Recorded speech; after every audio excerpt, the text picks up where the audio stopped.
Welcome back to our city, and for the second half of the show, I'm joined by Jennifer Reens, who is a Director of Development and Marketing for the YWCA in Union County. Jennifer, welcome to the show. Thank you. It's a pleasure to be here. Now, we see each other a lot at a lot of do. different events, and so if you don't mind, if you tell our viewers a little bit about yourself, your education, where you're from, what's your claim to fame, that routine. I am a Jersey girl. I'm originally from Bridgewater in Somerset County, and I went to the University of Delaware, and I stayed down there for a very long time. I have an undergraduate degree in sociology and a master's degree in counseling. And then I came back, I worked in Delaware for many years, then I came back to New Jersey in 2002. And I've worked for the YWCA of Union County, you may remember, from 2004 to 2008. And then I went to the YWCA in Princeton, which is a little bit different, but another great organization. And then I came back. I really love working for this organization, and I had always wanted to come back. So since you mentioned the YWCA in Princeton and the YWCA in Elizabeth, clearly an urban, suburban setting. Very, yes. Are the issues different? Are there still domestic violence issues in Princeton? Or maybe That's not? a really great question. There are domestic violence issues everywhere. And the thing about domestic violence is it crosses all barriers. It doesn't depend on your income, whether you're suburban or rural or urban, race, ethnicity, it crosses all those lines. So in Princeton, the way the YWCA works is we're in different communities and they feel the need in the community.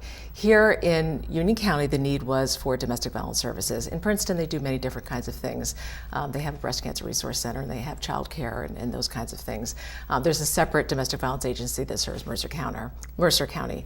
And in New Jersey, domestic violence agencies serve each county. So there's one organization that serves that entire county. And it may be a YWCA, it may not. But in our case, in Union County, it is the YWCA. And the YWCA recently co-sponsored a symposium with the prosecutor's office about domestic violence. I was there for a brief part of it, but Jennifer, you played a role in that along with Jan, and tell us about it. It was wonderful. It was the first of its kind, and we hope the first annual symposium. It was Union County Cares, and that stands for Community, Action, Response, Education, and Safety. Safety is a key issue for our clients and survivors of domestic violence. And as you said, we co-sponsored with the Union County Prosecutor's Office, and we had several partners from the community. We held it at Kane University at the new STEM building, which is beautiful, and it was a perfect setting for it. Verizon was also a sponsor of that event. Trinitas Hospital, the Union County Freeholders, and the Rutgers School of Social Work, because actually attendees who were social workers that needed CEUs could actually get CEUs from attendees. Jennifer, before we get into the panels and the discussion, sure. What should a woman or a guy, mostly women, what should they do if they feel they are a victim of domestic violence? What's the first thing they do? Because getting out is usually the hardest thing to do. It is the most dangerous thing too. Is when a woman leaves, that's the most dangerous time for her. And unfortunately, we've seen that recently. In Elizabeth. Yeah, very, very sadly. What they should do is when they are safe, in other words, when the abuser is not around them, they should call our hotline, and that's 908-355-HELP. And they call our hotline and we'll guide them through the process of what they need. We have both residential services. We have the emergency shelter, as you know, and then longer term residential programs, transitional and supportive housing. But we also have counseling services for non-residential clients that are still in the community. Some of those clients have left and need support and healing around that process. Some have not left and need counseling and help in learning how to leave safely, because that is the most dangerous time for a woman. So the address of the shelter is naturally confidential. Absolutely. But you also will relocate out of the city or the state if necessary, correct? And often do. Mm-hmm. And often do. And occasionally we take people from other counties. We take women in from other counties and vice versa. Because if it's not safe, then they need to go elsewhere. So we have good relationships with our sister organizations. So Jennifer, tell us about the panels that were at the Kane University Symposium. Sure. So what we try to do is look at the systems that our clients have to deal with, whether it's the workplace where they work, the judicial and law response, their faith communities, and even healthcare, and how all those communities can work together rather than be separate things that a woman has to navigate, and be better equipped to serve the client and help the client rather than be another thing she has to deal with. So we brought together 3 to 4 panelists in each of these areas who have some knowledge and expertise in this area, and bring together the community so that they can tell this audience, how they're responding to victims of domestic violence. So, for example, law and judicial response. As you may know, the Union County prosecutor has made this a key issue. Which is a really good position on her part. It's wonderful. It's making a difference already. Since you started there, explain that a restraining order is not always necessarily the right protection either. Well, there's two kinds of restraining orders. There's a temporary restraining order, which a woman can get immediately, and then she eventually goes to court to get a final restraining order. It's a piece of paper. Exactly. It's important. It's an important piece of paper, but it is a piece of paper. And that's why with all of our survivors, we prefer to term them survivors rather than clients or victims. I use the words interchangeably, but they do safety planning. All of our programs do safety planning, whether it's a residential program, a non-residential program, a children's program, because they need to know how to stay safe while they're making this transition or deciding to make this transition.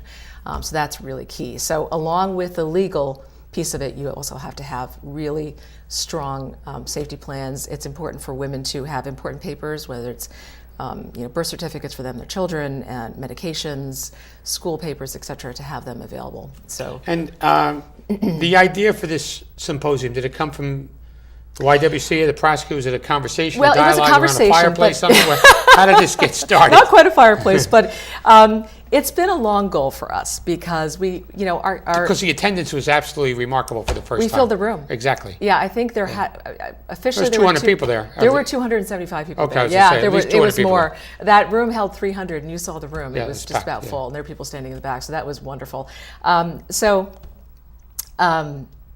What we did was our staff for a long time has seen the challenges that our survivors have to navigate. And we wanted to bring together all of those systems and provide information for the community. But the community is important in domestic violence. The community is very important in domestic violence. So we began to have a conversation with the prosecutor's office. And we were talking about this, and as we were having these conversations, we saw that Passaic County did something like this, and we thought, that's what we need to do. So we really took that model and brought it to Union County. So it was in part conversations and frustrations that we saw our clients were having, and then we saw Passaic County doing something really positive, and we tried to model it after that. So that's how it came about. So when you talk about this and you talk about domestic violence, it's not the only issue the YWCA deals with, however. Actually, it's our sole programmatic focus now. All of our programs are related to domestic violence. So whether it's our residential programs, our counseling programs, we have a program for children called PALS, where children are also traumatized by domestic violence, and it's really hard for them to. Sometimes they can't even articulate. That'd be the hardest part, isn't it? It's tough for everyone. Yeah, it's tough for the other extended family as well of the victim. But for children, they don't exactly understand what's going on, and they know there's a problem, and they're traumatized, and it actually affects their development, their developmental processes. So we have it's a creative arts therapy program called PALS, and the children go through it from the age of 3 to all the way to 17 years old, and with age-appropriate art and dance and music, they begin to express the feelings that they're experiencing. And what's interesting is that trauma is stored in the right brain, and artistic and creativity come from the right brain. And so when you begin to stimulate that, you begin to release the trauma. It's really very interesting. And the symposium obviously is a kickoff. It's a start. It's an educational first tool. annual, yes. Right. So absolutely. how do you follow up on it? Well, for one thing, it will be our first annual. So we plan to have one next year where we may address some of the same issues, but we also want to address other important issues like teen dating violence, which is very, very prevalent, and really we need to educate our community and get our schools, and we'd love to have a school panel on what they're doing to deal with that. But actually, this is something that... I think kids in a panel on bullying or sexting would be absolutely terrific. Well, that's I think it's important. Yeah.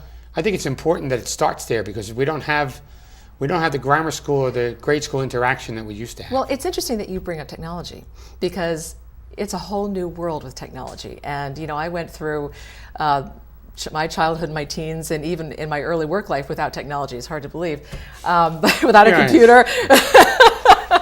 I didn't meet you when I was in first grade. But that's a part of domestic violence as well. And, through texting and It's also important that women can be tracked through their cell phone as well. So these are all pieces. That's part of safety planning, is to help women learn how they cannot be tracked through their cell phone. But getting back to the symposium, yes, it is the beginning, and what we wanted to start was a community conversation. So what we're hoping is that the audience will take what they learned back to their systems that they're working in, but also to their community organizations, to their faith communities, to their workplaces, and begin to implement some of these recommendations and ideas that were presented during the symposium. We are more than happy to come out to community organizations to talk to the members. We can use all kinds of tools that help people really understand what it's like for a victim of domestic violence and how she has to navigate the systems that she does. Jennifer, I want to thank you for taking the time to be on the show. And My I hope pleasure. you can come back as this planning for the second one goes. Very good. For Jennifer Vreens and Mary Lucy Lopes, I'm Chris Bolwage. We'll see you next week on another edition of Our City.